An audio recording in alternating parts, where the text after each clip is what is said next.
আসসালামু আলাইকুম রহমতুল্লাহি ওয়া বারাকাতুহু। সম্মানিত মুসলমান ভাই ও বোনেরা, খুব গুরুত্বপূর্ণ একটি বিষয় নিয়ে আপনাদের সামনে উপস্থিত হয়েছি। বর্তমান সামাজিক যোগাযোগ মাধ্যমে যে বিষয়টি খুব আলোচনার তুঙ্গে, সেটি হলো ইরানের প্রেসিডেন্ট ইব্রাহিম রাইসির মৃত্যু। ইরানের প্রেসিডেন্ট ইব্রাহিম রাইসির মৃত্যুতে সামাজিক যোগাযোগ মাধ্যম ইন্না লিল্লাহি ওয়া ইন্না ইলাইহি রাজিউন এবং আল্লাহ তাআলা তাকে জান্নাতের সুউচ্চ মাকাম দান করুক, এরকম পোস্ট দিয়ে ভরপুর।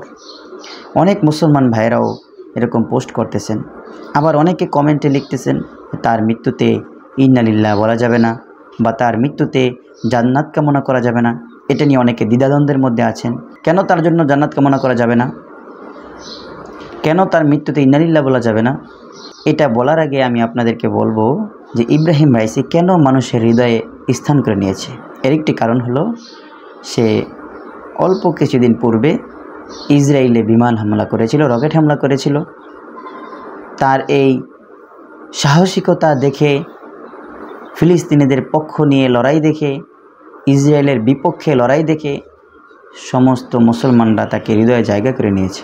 কিন্তু আমি আপনাদেরকে বলবো, যারা জানেন না, যারা হুজুগে মাতাল, তাদেরকে বলবো এই ইব্রাহিম রাইসি সিরিয়ায় মুসলিম শিশু ও নারী হত্যার লিডার ছিল।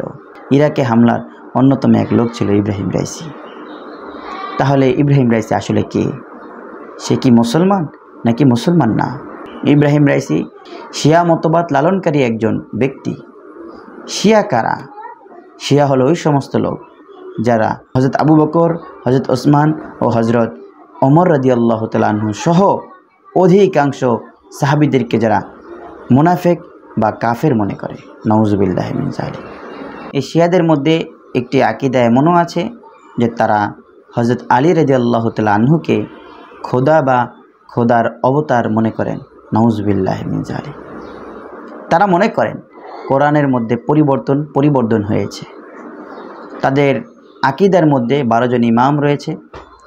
তারা এই 12 জন ইমামকে নবীদের মতো কুলুষমুক্ত মনে করেন, নবীদের মতো মর্যাদাবান মনে করেন, এবং তারা মনে করেন যে এই ইমামরা মিরাজে গমন করেন, আল্লাহর আরশ পর্যন্ত পৌঁছে যান, নাউজুবিল্লাহি মিন যালিক। আরও বিভিন্ন ধরনের কোরআন এবং সুন্নাহ বিরোধী আকীদা তাদের মধ্যে রয়েছে।